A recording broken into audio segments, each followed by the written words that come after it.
Hi ನಮಸ್ಕಾರ ಎಲ್ರಿಗೂ welcome back to our channel Manjula Gowda entertainment. ಇವಾಗ ನಾವು ರೆಡಿಯಾಗಿ ಹೊರಟಿದ್ದೀವಿ ಸಮ್ಮರ್ ವೆಕೇಷನ್ಗೆ. ನಾನು ಲಾಂಗ್ ಸಮ್ಮರ್ ವೆಕೇಷನ್ಗೆ ಹೋಗ್ತಾ ಇದ್ದೀನಿ, ಆಲ್ಮೋಸ್ಟ್ 2 ವೀಕ್ಸಿಗೆ. ಎಲ್ಲಿಗೆ ಏನು ಅಂತ ಹೇಳ್ತೀನಿ. ಮನೂ ಬರ್ತಿದ್ದಾರೆ, ಬಟ್ ಇನ್ ಬಿಟ್ವೀನ್ ಅವರು ವಾಪಸ್ ಬಂದ್ಬಿಡ್ತಾರೆ.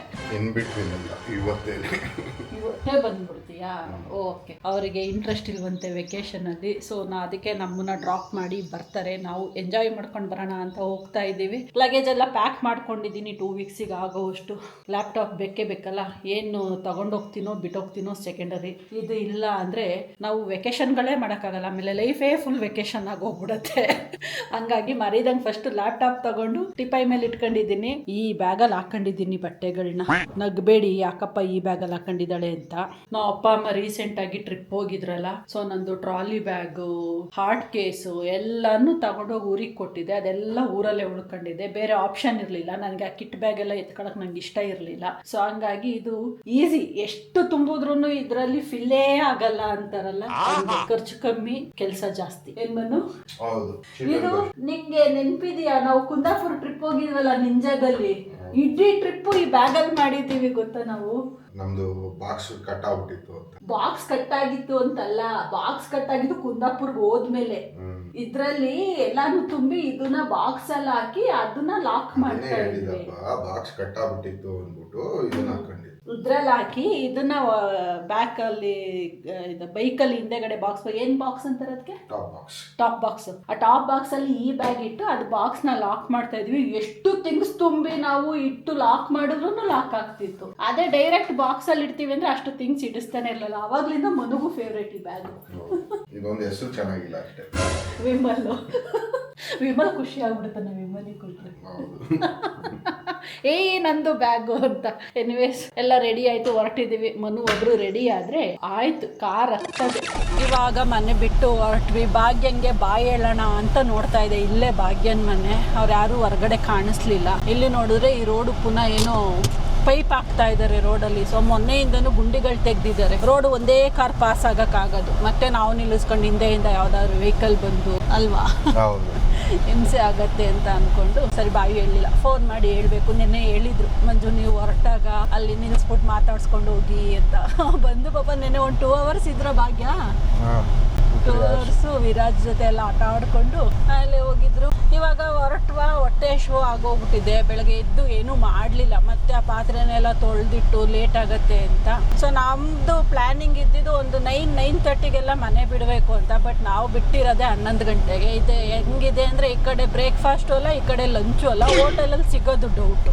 ಹೆಂಗಿದೆ ಲಂಚ್ ಟೈಮ್ ತನಕ ವೆಯ್ಟ್ ಮಾಡೋಕ್ಕೆ ಪೇಷನ್ಸ್ ಇಲ್ಲ. ಏನಪ್ಪ ಗೊತ್ತಿಲ್ಲ, ನೋಡ್ಬೋದು ಯೋಚನೆ ಮಾಡ್ತಾ ಇದ್ದೀನಿ ಯಾವ ಹೋಟ್ಲಿಗೆ ಹೋಗ್ಬೋದು ಅಂತ. ಯಾಕಂದ್ರೆ ಎಲ್ಲೋದ್ರೂ ಏನೂ ಇರಲ್ಲ. ಇವತ್ತು ಯಾವ ವಾರ? ಸಾಟರ್ಡೆ. ಬಿರಿಯಾನಿ ತಿನ್ಬಿಡೋಣ. ಊಟ ಮಾಡ್ತೀವಿ ಅಲ್ಲೆಲ್ಲಾದ್ರೂ ಹೆಸರುಗಡದಲ್ಲಿ ನಾನ್ ವೆಜ್ ಹೋಟ್ಲ್ಗಳು ಸಿಗ್ತವೆ. ಬಿರಿಯಾನಿ ಸಿಗತ್ತಾ? ಸಿಗ್ಬೋದು, ಹುಡುಕ್ಕೋಬೇಕು, ಗೂಗಲಲ್ಲಿ ಹುಡುಕ್ಬೇಕು. ನೋಡೋಣ, ಬಿರಿಯಾನಿ ಸಿಕ್ಕರು ಡೈರೆಕ್ಟ್ ಬಿರಿಯಾನಿನೇ ತಿಂದ್ಬಿಡ್ತೀನಿ. ಹಂಗೆ ಮಾಡಿ. ಅಲ್ಲೋಗಿ ಆ ವೆಜ್ಜು, ಈಗ ಇಡ್ಲಿ ದೋಸೆ ಅವೆಲ್ಲ ಈ ಬಿಸಿಲಲ್ಲಿ ತಿನ್ನೋಕ್ಕಾಗಲ್ಲ ನನಗೆ. ಪಲಾವ್ ಬೇಡ. ಆ ಪಲಾವ್ ತಿನ್ನೋದ ಚಿಕನ್ ಬಿರಿಯಾನಿ ತಿನ್ನೋಣ ಅಂತ ಪ್ಲ್ಯಾನಿಂಗ್. ಪ್ರತಿ ಸಾರಿ ನಾನು ಊರಿಗೆ ಹೋಗ್ಬೇಕಾದ್ರೆ, ಊರಿಂದ ಬರ್ಬೇಕಾದ್ರೆ ಈ ರೋಡ್ದು ಬೀರೋಲ್ ತಗೋಬೇಕು ಅಂತ ಪ್ರತಿ ಸಾರಿನೂ ಅನ್ಕೋತಾ ಇದ್ದೆ. ಈ ರೋಡಿಗೆ ಬರ್ತಿದ್ದಂಗೆ ಮರ್ತ್ಕೊತಾ ಇದೆ. ಈ ಸರಿ ನೆನ್ಪಿಟ್ಕೊಂಡು ತಗೊತಾ ಇದ್ದೀನಿ. ನೋಡಿ ಏನು ಸಖತ್ತಾಗಿದೆ ಗ್ರೀನರಿ ಅಂದರೆ. ಏನೋ ಡೆಕೋರೇಷನ್ ಬೇರೆ ಮಾಡಿಬಿಟ್ಟವ್ರಪ್ಪ, ಲೈಟ್ ಗೀಟ್ ಎಲ್ಲ ಹಾಕಿ. ಈ ಕಡೆನೂ ಹೆಸರುಘಟ್ಟ ಫಾರ್ಮು, ಆ ಕಡೆನೂ ಹೆಸರುಘಟ್ಟ ಫಾರ್ಮು. ಸೊ ಮಧ್ಯದಲ್ಲಿ ಹಿಂಗೆ ಹೋಗೋದು. ಇದೆಲ್ಲ ಗೌರ್ಮೆಂಟ್ದು ರಿಸರ್ಚ್. ಈಗ ಏನಂತಾರೆ R&D ಅಂತಾರಲ್ಲ, ರಿಸರ್ಚ್ ಆ್ಯಂಡ್ ಡೆವಲಪ್ಮೆಂಟ್. ಅದು ಇಲ್ಲಿ ಮಾಡೋದು ಅಗ್ರಿಕಲ್ಚರ್ ರಿಲೇಟೆಡ್. ಬಟ್ ಇಲ್ಲಿಗೆ ಬಂದರೆ ಆ ವೈಬೇ ಬೇರೆ. ನಿಮಗೆ ಒಂಥರ ಬೆಂಗಳೂರಿಂದ ಎಲ್ಲೋ ದೂರದಲ್ಲಿ ಹೊರಗಡೆ ಇದ್ದೀವಿ ಅಂತ ಫೀಲ್ ಆಗುತ್ತೆ. ಸಖತ್ತು ಎಷ್ಟು ಕೂಲ್ ಬ್ರೀಸ್ ಬರ್ತಾ ಇದೆ ಗೊತ್ತಾ. ಏಸಿದದು ಇದನ್ನ ಪುಂಗದು ಅಂತಾರೆ. ಆ್ಯಕ್ಚುಲಿ ನಾನೇನು ಪುಂಗಕ್ಕೆ ಹೋಗಲಿಲ್ಲ, ನಾನು ಮರ್ತುಬಿಟ್ಟೆ AC ಹಾಕ್ಕೊಂಡಿರೋದು. ನಮಗೆ ಬಿರಿಯಾನಿ ಹೋಟ್ಲು ಇನ್ನೂ ಎಲ್ಲೂ ಸಿಕ್ಕಿಲ್ಲ. ಹುಡ್ಕೊಂಡು ಹೋಗ್ತಾ ಇದ್ದೀವಿ. ನನಗೆ ಚೆನ್ನಾಗಿ ನೆನಪಿರಂಗೆ ಎಲ್ಲೆಲ್ಲೋ ಹೆಸರುಘಟ್ಟ ಸಿಟಿ ಎಂಟರ್ ಆಗ್ಬೇಕಾದ್ರೆ ಒಂದು ರೈಟ್ ಸೈಡಲ್ಲಿ ಒಂದು ಹೋಟೆಲ್ ಇದೆ. ಅದನ್ನ ಸುಮಾರು ಸರಿ ಅನ್ಕೊಂಡಿದ್ದೆ ನಾನು. ಆದರೆ ಚಿಕ್ಕ ಹೋಟೆಲ್ಲು. ಇಲ್ಲೆಲ್ಲ ಟ್ರೈ ಮಾಡಬೇಕು ಮನು ನಾವು ಬಂದು ಟೇಸ್ಟ್. ಅಲ್ಲೇನೆ ಪಕ್ಕದಲ್ಲಿ ದೊಡ್ಡ ಹೋಟ್ಲ್ ಇದೆ ಒಂದು. ಹೌದಾ? ಅಂದರೆ ನಾನು ಒಂದು 3-4 ಹೋಟ್ಲು ಇದೆ ಅಲ್ಲಿ ನನ್ನ ಜ್ಞಾಪಕ ಇರೋಂಗೆ. ನೋಡೋಣ ಯಾವುದೈತೆ ಅಂತ. ಸೊ ನಾವು ಹೋಗೋ ಅಷ್ಟರಲ್ಲಿ ಲಂಚ್ ಟೈಮ್ ಕರೆಕ್ಟಾಗಿ ಆಗಿರುತ್ತೆ. ಅದೇ ಟೆನ್ಷನ್ ಇದ್ದೀನಿ ನಮಗೆ. 11 ಗಂಟೆ ಇತ್ತಾಗೂ ಇಲ್ಲ, ಹತ್ತಾಗೂ ಇಲ್ವಲ್ಲಪ್ಪ ಅಂತ. ಆ ಕಡೆ ಬ್ರೇಕ್ಫಾಸ್ಟ್ ಖಾಲಿ ಆಗಿರುತ್ತೆ, ಈ ಕಡೆ ಲಂಚ್ ಪ್ರಿಪೇರ್ ಆಗಿರಲ್ವ. ಹೆಂಗಿದೆ ನೋಡಿ ಜಾಗ ಇದು ಫುಲ್ಲು ಈ ಗ್ರೀನರಿ ಮಧ್ಯದಲ್ಲಿ ಶಶಿ ಮಿಲ್ಟ್ರಿ ಹೋಟೆಲ್ ಅಂತ ಬಂದಿದ್ದೀವಿ. ಮಂಜು ಇದು ನೋಡ್ತಿದ್ದಂಗೆ ಇಲ್ಲೇ ತಿನ್ಬೇಕು ನಾನು ಮುದ್ದೆ ಊಟ ಅಂತ ಹೊರಟೋದು ಓಡ್ಕೊಂಡು ಬಾ ಸ್ಮೆಲ್ ಸಾಲಾಗಿ ಬರ್ತಾ ಇದೆ. ಅಲ್ಟಿಮೇಟ್ ಇದೆ ಸ್ಮೆಲ್ಲೇ ಬರ್ತಾ ಇದೆ. ಏನಿದೆ ಸರ್?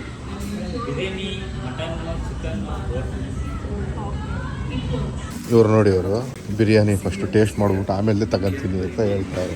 ಅಲ್ಲಿಂದ ಬಿರಿಯಾನಿ ಅನ್ಕೊಂಡು ಬಂದೆ ಅಲ್ಲ. ಒಟ್ನಲ್ಲಿ ಕೊಡಿಸ್ತೀನಿ ಅಂದೆ ನೋಡು ಕರ್ಕೊಬಂದು. ಬಿಸಿ ಇದೆ. ನನ್ನ biryani sir Manu mind change ಮಾಡಿಬಿಟ್ಟು ಬಿರಿಯಾನಿ ಚೆನ್ನಾಗಿದೆ. ಸರ್ ಚೆನ್ನಾಗಿದೆ ಬಿರಿಯಾನಿ. ಆರ್ಡರ್ ಪ್ಲೇಸ್ ಮಾಡ್ಬಿಟ್ಟು ಕಾಯೋದಿದೆಯಲ್ಲ ಅದಕ್ಕಿಂತ ಕಷ್ಟದ ಕೆಲಸ ಇನ್ನೇನು. ಇಬ್ಬರು ಕಾಯ್ಕೊಂಡು ಕೂತಿದ್ದೀವಿ. ರೆಡಿ ಇದೆ ನಿದೊಂದು ಮಟನ್ ಫ್ರೈ ಅಲ್ವಾ ಹೇಳಿ ನಾವು. ಮಟನ್ ಫ್ರೈ ಒಂದು ರೆಡಿಯಾಗಿ ಬರಬೇಕಷ್ಟೆ. ಸೊ ಈಗ ಇಲ್ಲಿಂದ ತಿನ್ಬಿಟ್ಮೇಲೆ ಡೈರೆಕ್ಟಾಗಿ ಹೋಗಿ ಮಂಜುನ ಮನೆಯಲ್ಲಿ ಬಿಟ್ಬಿಟ್ಟು ನಾವು ಸಾಯಂಕಾಲದಾಗ ಮ್ಯಾಚ್ ಸ್ಟಾರ್ಟ್ ಆಗೋದಾಗ ಬರಬೇಕು ವಾಪಸ್. ಓಹೋ ಹಂಗೆ. ಅದು ಬಿರಿಯಾನಿ ಟೇಸ್ಟ್ ಮಾಡಿದ್ಮೇಲೆ ಕೂತ್ಕೊಳ್ಳೋಕ್ಕಾಗ್ತಾ ಇಲ್ಲ. ಬಂತು ತಿನ್ನಬೇಕು ಅಂತ ಮಾಡಿ ಎಲ್ಲ ಬಿಟ್ಬಿಟ್ಟಿದ್ದಾಳೆ ಮಂಜು. ತಿನ್ನಕ್ಕೆ ಆಸೆ ತಿನ್ನಲಿಲ್ಲ, ಎಲ್ಲ ಬಿಟ್ಬಿಟ್ಟು ಕೊನೆಗೆ ರೈಸ್ ಮಾತ್ರ ತಿನ್ಕೊಂಡು ಬಂತು. ಕೇಳಲಿಕ್ಕೆ ಹೊಟ್ಟೆ ತುಂಬೋಯ್ತು ಅಂತ 2 ತೂತಿಗೆ ಹೊಟ್ಟೆ ತುಂಬೋಯ್ತು ಮಂಜುಗೆ. ನಾವು ನೋಡಪ್ಪ ನನಗೆ ಹೆವಿ ಆಗೋಯ್ತು. ಯಾಕಂದರೆ ನಾನು ಎಲ್ಲ ಶೇರ್ ಮಾಡ್ತಾಳೆ ಮಂಜು ಅಂದ್ಕೊಂಡ್ರೆ ಅವಳು ಎಲ್ಲ ತೆಗೆದು ನನಗೇ ಹಾಕಿದ್ಲು. ಅಲ್ಟಿಮೇಟ್ಲಿ ಏನಾಗೋಯ್ತು, ವೇಸ್ಟ್ ಮಾಡೋಕ್ಕೂ ಮನಸ್ಸಿಲ್ಲ, ತಿನ್ನೋಕ್ಕೂ ಆಗ್ತಾಯಿಲ್ಲ. ಕಷ್ಟಪಟ್ಕೊಂಡು ತಿನ್ಬಿಟ್ಟು ಓವರ್ಲಾಡ್ ಆಗೋಗಿದೆ. ಬಿಸಿಲಿಗೂ ಬಿಸಿ ಬಿರಿಯಾನಿಗೂ ಹಿಂಗೆ ಬೆವ್ರು ಕಿತ್ಕೊಂಡು ಬಂದ್ಬಿಡ್ತು. ತಿನ್ನಲೇ ಇಲ್ಲ, ಫುಲ್ ಖಾಲಿ ಮಾಡಿದೆ ಬಿರಿಯಾನಿ. ಪೀಸ್ ತಿನ್ನೋಕ್ಕಾಗಲಿಲ್ಲ, ಹೆವಿ ಆಗೋಯ್ತು. ಜಾಸ್ತಿ ಕೊಟ್ಟಿದ್ರು ರೈಸು. ಯಾರೇ ಆಗಲಿ ಪೀಸ್ ತಿನ್ಬಿಟ್ಟು ರೈಸ್ ಬಿಡ್ತಾರೆ. ನೀನು ನೋಡಿ ರೈಸ್ ತಿಂದು ಪೀಸ್ ಬಿಡ್ತೀಯ.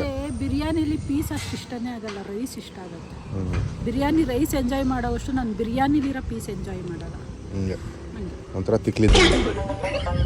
ಇದು ಹೆಸರುಘಟ್ಟದ ಮೋಸ್ಟ್ ಬ್ಯುಸಿಯೆಸ್ಟ್ ರೋಡು. ಯಾವಾಗ ಬಂದ್ರೂ ಇಲ್ಲೊಂದು 200-250 ಮೀಟ್ರು ಫುಲ್ ಕಂಪ್ಲೀಟ್. ಯಾವ ಟೈಮಲ್ಲಿ ಬಂದರೂ ಜಾಮ್ ಆಗಿರುತ್ತೆ. ಒಂದಿನ ಊರಿಂದ ರಾತ್ರಿ 10:30ಗೆ ಬಂದರೂ ಬರ್ತೀವಿ, 10:30 ಅದೊಂದು 250 ಮೀಟರ್ ಜಾಮ್ ಆಗಿತ್ತು.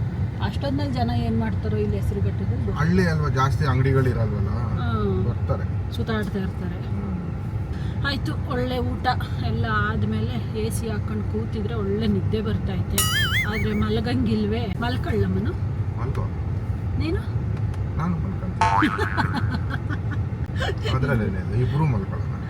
ಆಯಿತು, ಸೈಡ್ಗೆ ಹಾಕ್ಬಿಟ್ಟು ಕಾರ್ನ ಬೇಕಾದ್ರೆ ಕ್ರೂಸ್ಗೆ ಹಾಕ್ಬಿಟ್ಟು ಮಲಿಕತ್ತೀನಿ ಅಂತಾರವ್ರು. ಅಂಥ ಬುದ್ಧಿವಂತರು. ಮಾತಾಡ್ಕೊಂಡು ಹೋಗೋಣ. ಏನು 1.5 hourಗೆಲ್ಲ ಮನೆ ತಲುಪೇ ಬಿಡ್ತೀವಿ. ಊರಿಗೆ ಹೋಗ್ತಾ ಇದ್ದೀನಿ ನಾನು. ಯಾಕೆ ಅಂದರೆ ನಮ್ಮ ಅಣ್ಣನ ಮಕ್ಕಳು, ನಮ್ಮ ಅಕ್ಕನ ಮಕ್ಕಳು ಎಲ್ಲರೂ ಬರ್ತಾ ಇದ್ದಾರೆ ಸಮ್ಮರ್ ವೆಕೇಷನ್ನಿಗೆ. ಅದಕ್ಕೆ ಒಂದು 10 days 2 weeks ಟೈಮ್ ಸ್ಪೆಂಡ್ ಮಾಡ್ಕೊಂಡು ಬರೋಣ ಮಕ್ಕಳ ಜೊತೆ ಅಂದ್ಕೊಂಡು ಹೋಗ್ತಾ ಇದ್ದೀನಿ. ನಂದು ಸಮ್ಮರ್ ವೆಕೇಷನ್, ಸಮ್ಮರ್ ಹಾಲಿಡೇಸ್ಗೆ ಹೋಗ್ತಾ ಇದ್ದೀನಿ ನಾನು. ಅವಾಗೆಲ್ಲ ಅಜ್ಜಿ ಮನೆಗೆ ಹೋಗುವು, ಈಗ ತವ್ರ ಮನೆಗೆ. ಎಂಜಾಯ್ ಮಾಡಿ. ಆಲ್ಮೋಸ್ಟ್ ನಮ್ಮೂರು ಹತ್ತತ್ರ ಬಂದೇ ಬಿಟ್ವಿ. ಲಾಸ್ಟ್ ಟೈಮ್ ಒಂದು ವಿಡಿಯೋ ಮಾಡಿ ಹಾಕಿದ್ನಲ್ಲ ದಿನಕಲ್ ಹನುಮಂತರಾಯ ಅಂತ ಅಂದ್ಬಿಟ್ಟು, ಅದನ್ನ ಪಾಸ್ ಮಾಡಿನೇ ಹೋಗ್ಬೇಕು ನಾವು. ಅದು ಯುಗಾದಿ ಆದ 5ನೇ ದಿನಕ್ಕೆ ಜಾತ್ರೆ ಇರುತ್ತೆ. ನೆನ್ನೆ ನಮ್ಮ ಮನೆ ದೇವರು ಇದು. ಅದ್ರದ್ದು ಎಂಟ್ರೆನ್ಸು ಇಲ್ಲಿಂದ ಬೆಟ್ಟ ಇನ್ನೂ ಸುಮಾರು ಒಂದು 2-2.5 ಕಿಲೋಮೀಟ್ರ್ ಒಳಗಡೆ ಹೋಗ್ಬೇಕು. ಎಲ್ಲ ಫುಲ್ ಡೆಕೋರೇಷನ್ ಮಾಡೋರಾ ನೋಡಿ ಖುಷಿ ಆಯಿತು. ಅದನ್ನೇ ಒಂದು ಪಿಟ್ ಸ್ಟಾಪು ಬೇರೆ ತಗೊಂಡ್ವಿ ಇಲ್ಲೇನೆ. ಇಲ್ಲಿ ಒಂದು ಧ್ರುವತಾರೆ ಅಂದ್ಬಿಟ್ಟು ಒಂದು ಹೋಟೆಲ್ ಇದೆ. ಅದು ಯೂಶಲಿ ಬೆಂಗಳೂರಿಂದ ಹಾಸನಿಗೆ ಬರ್ತಾ ಸಿಗತ್ತೆ ಲೆಫ್ಟಿಗೆ. ಇಲ್ಲೊಂದು ಹೊಸ ಬ್ರಾಂಚ್ ಬೇರೆ ಮಾಡ್ಬಿಟ್ಟವ್ರು ಈಗ ರೈಟ್ ಸೈಡಿಗೆ. ಸೊ 2 ಕಡೆಗೂ ಫೆಸಿಲಿಟಿ ಕೊಟ್ಬಿಟ್ಟವ್ರು ಈಗ ಧ್ರುವತಾರೆ. ಅದನ್ನೇ ನೋಡೋಣ ನಿಂತ್ಕೊಂಡು. ಯಾಕಂದ್ರೆ ನಾವು ಬೈಕ್ ರೈಡ್ ಮಾಡ್ಕೊಂಡು ಬಂದಾಗ ಧ್ರುವತಾರೆನಲ್ಲೇ ಬಂದು ಬ್ರೇಕ್ಫಾಸ್ಟ್ ಮಾಡ್ಕೊಂಡು ಹೋಗೋದು. ಹೌದು, ಇಲ್ಲೊಂದು ಓಪನ್ ಆಗಿದೆಯಲ್ಲ. ಸೊ ಇನ್ನೊಂದು ಸ್ವಲ್ಪ ಮುಂದೆ ಬಂದು ಯೂ ಟರ್ನ್ ಮಾಡ್ಕೊಂಡು ಅದೇ ರೋಡಲ್ಲಿ ತಾನೆ ಹೋಗೋದು. ಅದೇ ರೋಡಲ್ಲಿ ಹೋಗಿ ಇಲ್ಲಿಗೆ ಬರಬೇಕು ನೀವು ಯೂ ಟರ್ನ್ ನೋಡಿಯಕ್ಕೆ. ಕರೆಕ್ಟ್. ಅದಕ್ಕೆ ಅದು ಪ್ಲಾನ್ ಮಾಡಿ ಕರೆಕ್ಟಾಗಿ ಇಲ್ಲಿ ಇಟ್ಟಿರೋದು. ಬಟ್ ಯಗ್ಗ ಮುಗ್ಗ ಬ್ಲೇಡು, ಸಖತ್ ಬ್ಲೇಡು. ಒಂದು ಕಾಫಿ 55 rupees ಅಷ್ಟೇ. ಒಂದು ಪ್ಲೇಟ್ ಇಡ್ಲಿ ವಡ 150 rupees ಅಷ್ಟೇ. ನಡಿ. ನಾನಲ್ಲ, ನೀನು ನಡಿಬೇಕು. ನೀವು ಕ್ಯಾಮ್ರಾ ಆಫ್ ಮಾಡಿದ್ರೆ ನಮ್ಮ ಗಾಡಿ ಹೋಗುತ್ತೆ ಮುಂದಕ್ಕೆ. ಕ್ಯಾಮ್ರಾಗೂ ಗಾಡಿ ಮೂಮೆಂಟ್ಗೂ ಏನು ನಮ್ಮ ಇಷ್ಟ. ಇವಾಗ ಮನೆ ಹತ್ರ ಬಂದು ಟೋರ್ ನೋಡಿದ್ವಿ. ನಮ್ಮ ಡ್ಯಾಡಿ ಕಾಯ್ಕೊಂಡೇ ಕೂತ್ಕೊಬಿಟ್ಟಿದ್ದಾರೆ ಹೊರಗಡೆ. ಕಾಯ್ಕೊಂಡು ಕೂತಿರೋದು ನಮಗೆ. ಬಟ್ ನಾವು ಇಲ್ಲಿ ಬಂದು ನಿಂತ್ಕೊಂಡು 2 minutes ಆದರೂ ಅವ್ರು ತಿರುಗೇ ನೋಡಿಲ್ಲ. ಕಾಣ್ತಾರೋ ಏನೋ ಗೊತ್ತಿಲ್ಲ. ಇದ್ರಲ್ಲಿ ಝೂಮು ಮಾಡೋಕ್ಕಾಗಲ್ಲ. ಝೂಮ್ ಮಾಡ್ಬೋದಲ್ವಾ? ನಿಧಾನಕ್ಕೆ ನಡಿ ಮನು, ಸೌಂಡ್ ಮಾಡಬೇಡ. ನಡಿ ಮನು, ಸೌಂಡ್ ಮಾಡಬೇಡ. ನಡಿ ನಿಧಾನಕ್ಕೆ ನೋಡೋಣ ಅವ್ರ ರಿಯಾಕ್ಷನ್ ಹೆಂಗಿರತ್ತೆ. ಮುಳುಗೋಗವ್ರೆ ಫೋನಲ್ಲಿ. ಎಷ್ಟು ನಿಧಾನಕ್ಕೆ ಹೋಗ್ತಾ ಇದ್ದೀವಿ ಅಂದರೆ ಬೆಕ್ಕಿನ ನಡಿ ನೋಡ್ಬಿಟ್ರು. ಏನು ಹೇಳ್ತಾವ್ರೆ ಅಲ್ಲ. ಹಾಯ್ ನೋಡಿ ಬಂದ್ರು ಹಾಯ್. ಅಲ್ಲ ಇಲ್ಲೇ ಕೂತಿದ್ದೀರಾ ಕಾಯ್ಕೊಂಡು, ಬಂದಲ್ಲಿ 2 ನಿಮಿಷ ನಿಂತ್ಕೊಂಡು ರೋಡ್ ಹತ್ರ ನಾವು ತಿರ್ಗೇ ನೋಡ್ಲಿಲ್ಲ ನೀವು. ಹೇಳು. ಏಕೆ ಹಂಗೆ ನಮ್ಮ ಮಮ್ಮಿದು ಅದೊಂದು ಸಮಸ್ಯೆ, ಅವ್ರು ಹೆಂಗೆಂಗೋ ಇರ್ತಾರೆ ಅನ್ನೋದು ಸಮಸ್ಯೆ.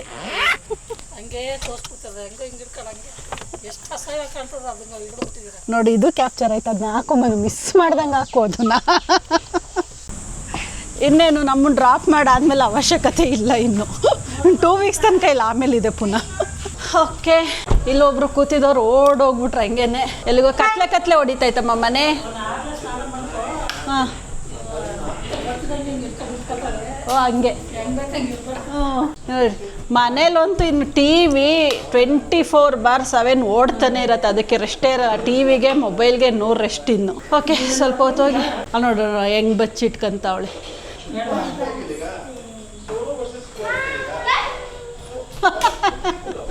ಒಳ್ಳೆ ಹುಡುಗಿ ಅವಳು. ಆ್ಯಕ್ಚುಲಿ ನಂಗೆ ತಲೆಗೆ ಬಂದಿರಲಿಲ್ಲ ಅವಳನ್ನ ಕ್ಯಾಪ್ಚರ್ ಮಾಡಬೇಕು ಅಂತ. ಅವಳೇ ಓಡಾಡಿ ತೋರಿಸ್ಕೊಟ್ಬಿಟ್ಲು.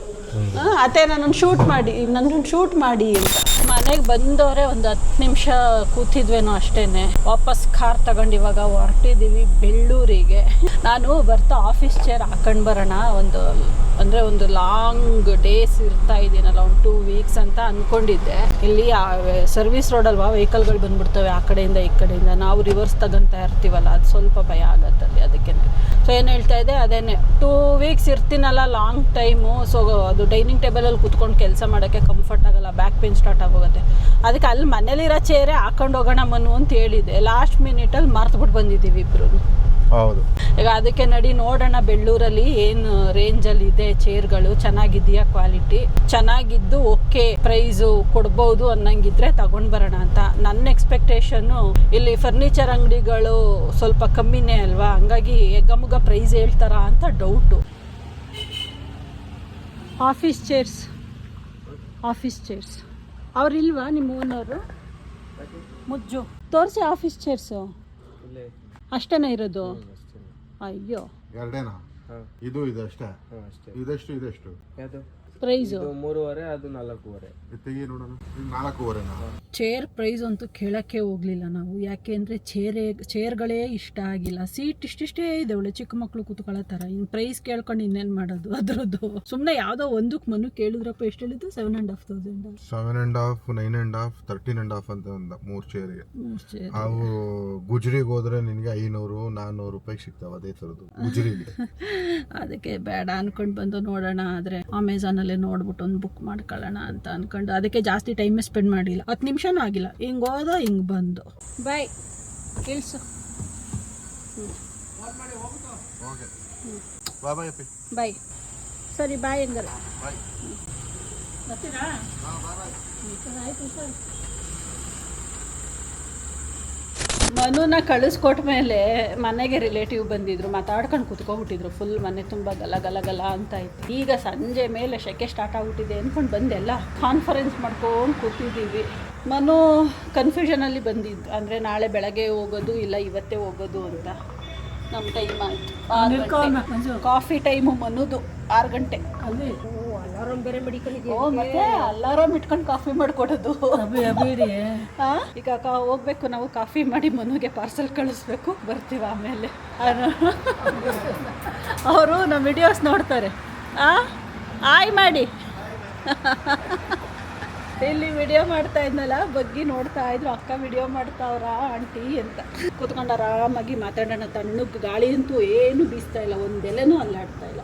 ಒಂದು ಸ್ವಲ್ಪ ಹೋಗ್ಬೇಕು. ಸೊಳ್ಳೆ ಸ್ಟಾರ್ಟ್ ಆಗ್ಬಿಡ್ತಾವೇನೋ. ಗಾಳಿ ಬೀಸಿದ್ರೆ ಸೊಳ್ಳೆ ಬರ್ತದೆ. ನಂಗೆ ಯಾಕೋ ತಡ್ಕೊಳಕ್ಕೆ